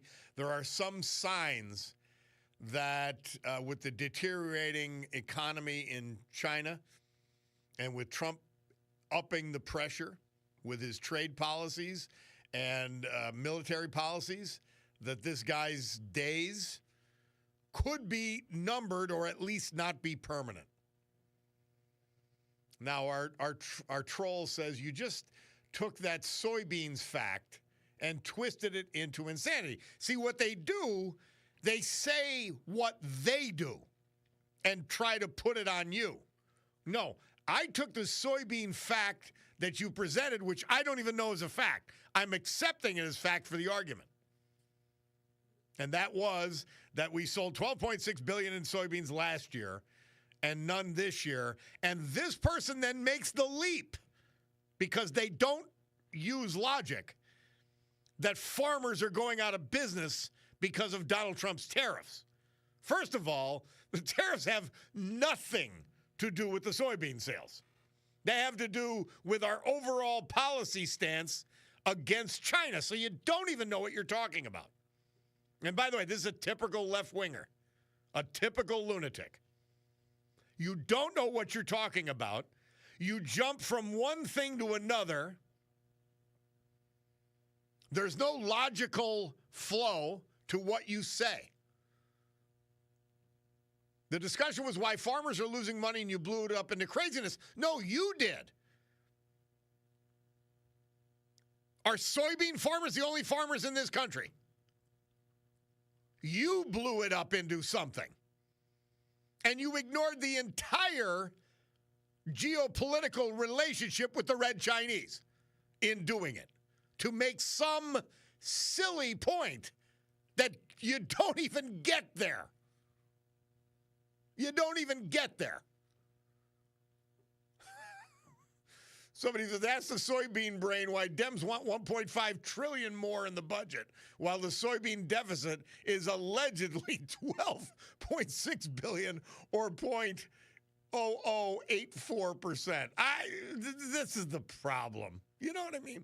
How do you have an argument? And by the way, another great point, continuing point.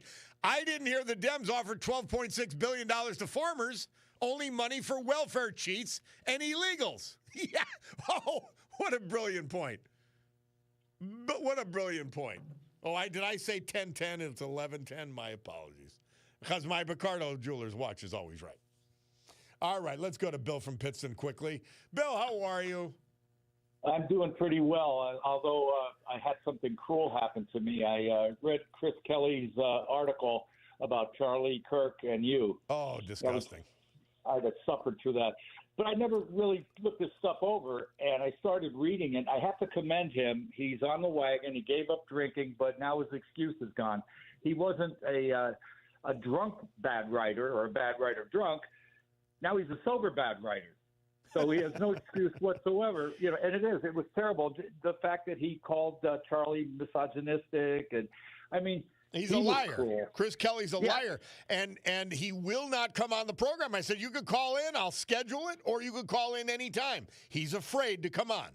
So he tried to make it like, I'm afraid to have him in the studio. Well, I don't have anybody in the studio. And I also pointed out, in fact, I was talking to Steve Corbett, who I love. I know people think he's crazy. I love him. Anyway, Steve, and I told him, I said, Steve, I was in an 8x10 cell with two bloods, and I would rather go back in that cell than be in a room with Chris Kelly. But Yeah, I'll after let him reading- talk about his silliness and his insanity anytime he'd like. You've been clear about that, and he did say that in the article. But yeah, I mean, he almost reminded me of the way Carmela writes.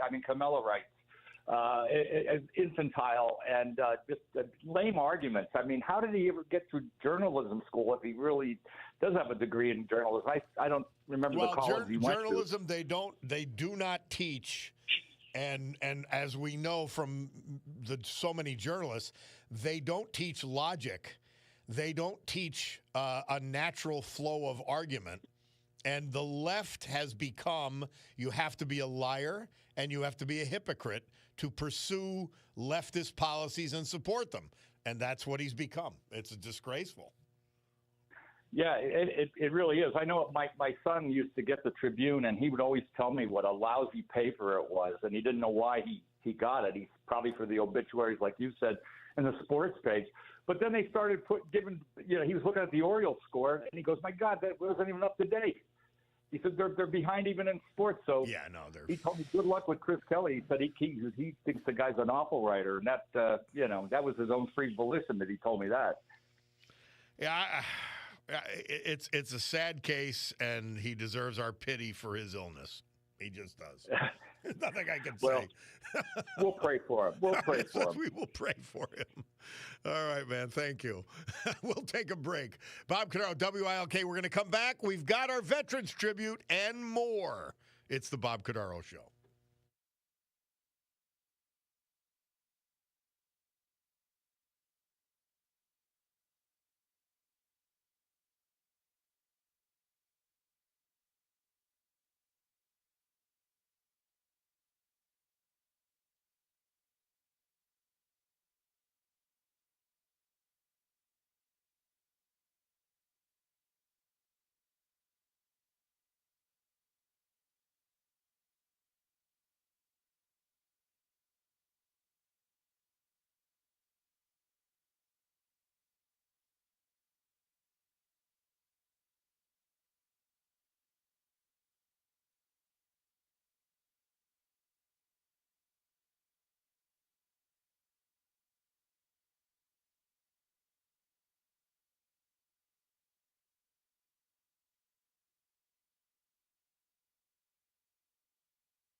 Our Veterans Tribute this hour and every hour, this day and every day. Brought to you by a true patriot, John Basiliga. Today we feature just one of his great companies, Serenity Care, the personal care community. 4 locations, Mid-Valley, Old Forge, Wyoming, Kingston, with dementia care services in Mid-Valley and Kingston. All 4 locations completely remodeled. They're gorgeous. The gold standard in senior care.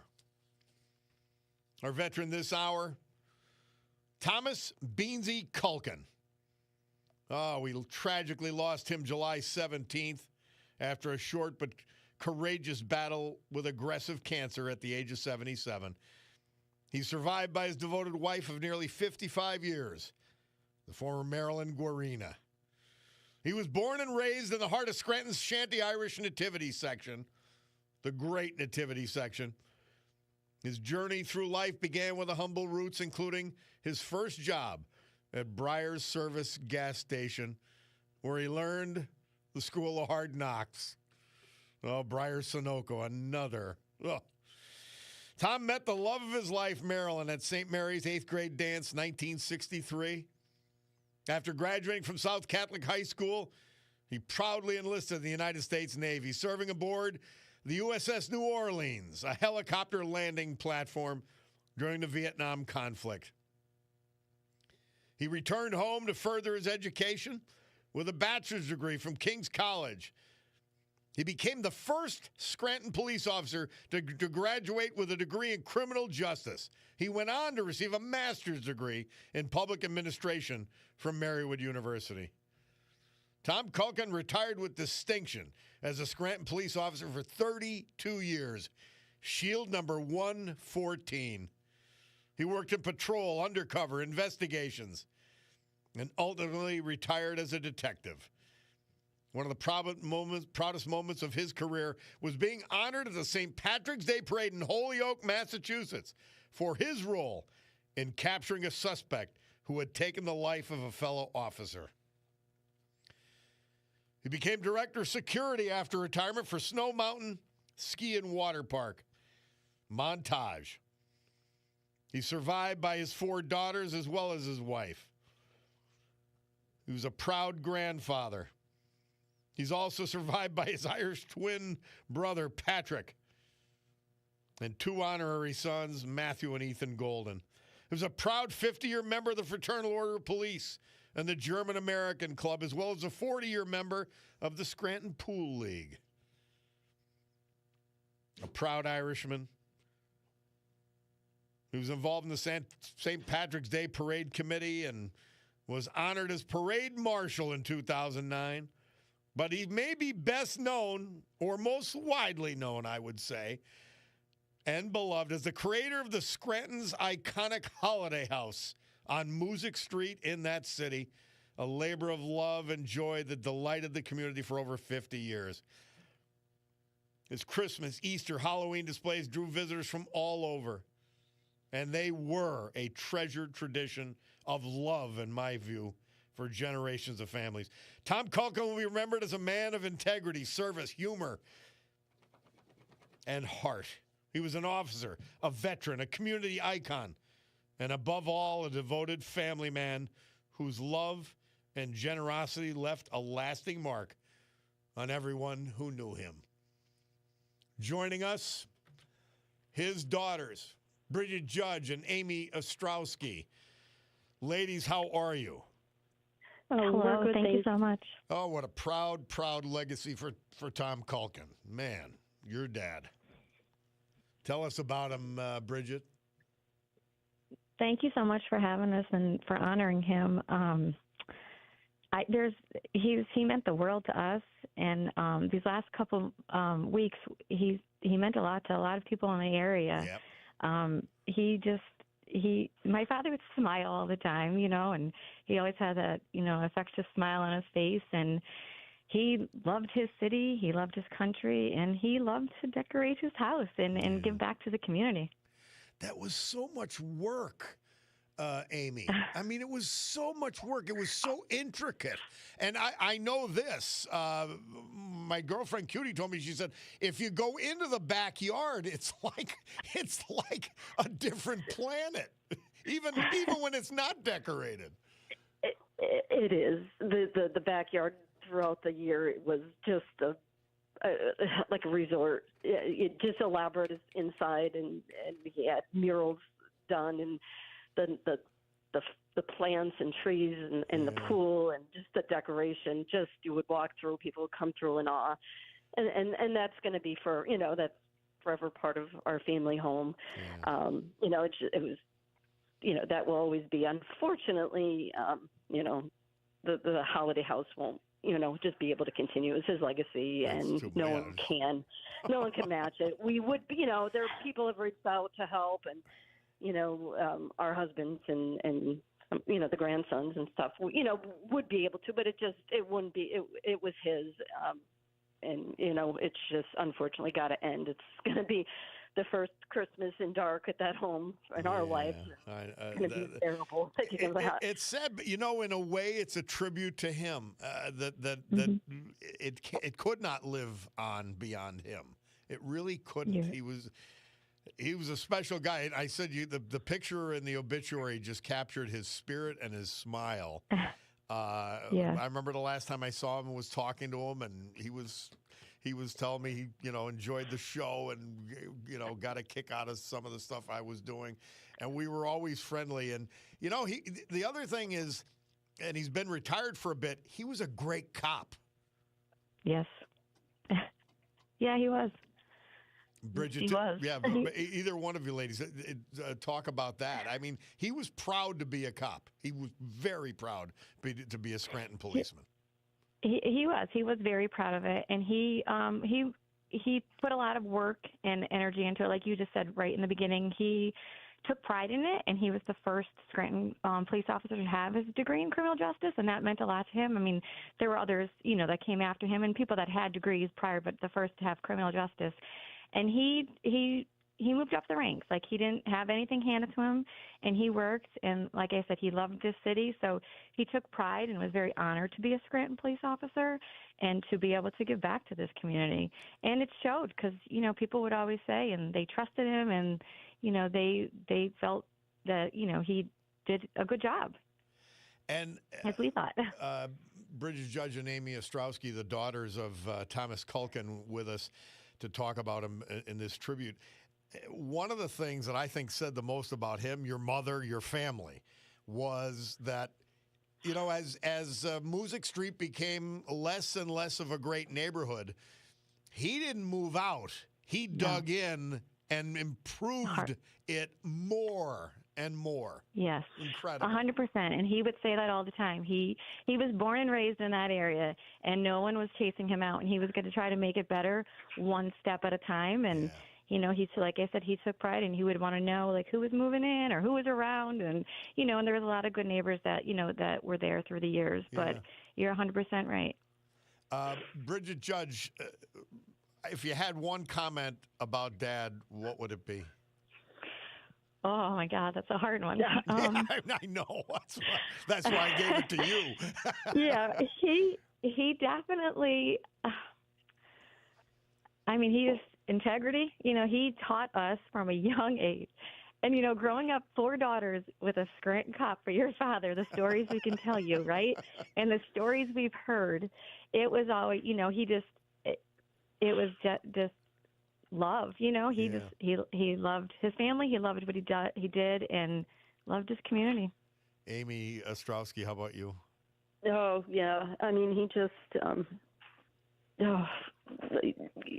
he has a legacy that can't be replaced. Yeah. But just the outpouring of people at his, that came through his services, or that we just run into every day, and just the strangers that sent notes and dropped off things. It was just amazing. Just to hear. My mom still can't even go anywhere without running into his fans. Anyone. Well, yeah, Bridget they were Judge, inseparable. Yeah, Bridget Judge, Amy Ostrowski, I thank you for letting me do this. I have the reaction maybe you have, and maybe a lot of people, to his passing, which is, I'm smiling with tears in my eyes right now. Yes. Thanks. Yes. No, we appreciate this so much. Absolutely He'd perfect be so for honored. him. He would be so honored, and I know him and my mom enjoyed listening to your show, and he would be so touched and so honored that you took the time to speak with us and to honor him. He earned it, and the honor is mine. Okay, thank you so much. Bridget and Amy, thank you so much. Love doing you're welcome. it. We appreciate it. Okay, great. All right. We appreciate it Thank as well. you. Thank you. Okay. Bye. We'll take a break. Bob Cordaro, WILK. We'll return.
Jerry Rafferty. He had the #1 easy listening charts hit this date, 1978, with right down the line. We're going to finish with Elvis because the Bulldog has Elvis sideburns, I think.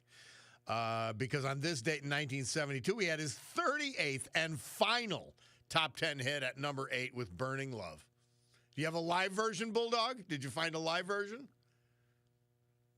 Well, he didn't find a live version. Well, we'll live through it.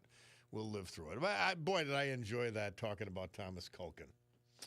And I remind you, what is a veteran as etched into the stone at Bloomsburg American Legion? A veteran, whether active duty discharged, retired, reserve, peacetime, or wartime, is someone who at one point in his or her life wrote a blank check made payable to the United States of America for an amount of up to and including his or her life. Yeah, good stuff. Hey, I am so happy with, you didn't identify yourself. You don't have a nickname. Give yourself a nickname because, man, you earned it. It says, ask Soybean Brain why the Dems want $1.5 trillion more in the budget while the soybean deficit is allegedly $12.6 billion. Why didn't they ask for $12.6 billion to give to the farmers? Because they don't care, and neither does the listener. And by the way, we love you, and you're a troll.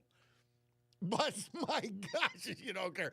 But another point, Donald Trump just spoke to the assembled generals in Quantico. He's already back. Pfizer's agreeing to heavily discount their medications. He's got them in the Oval Office.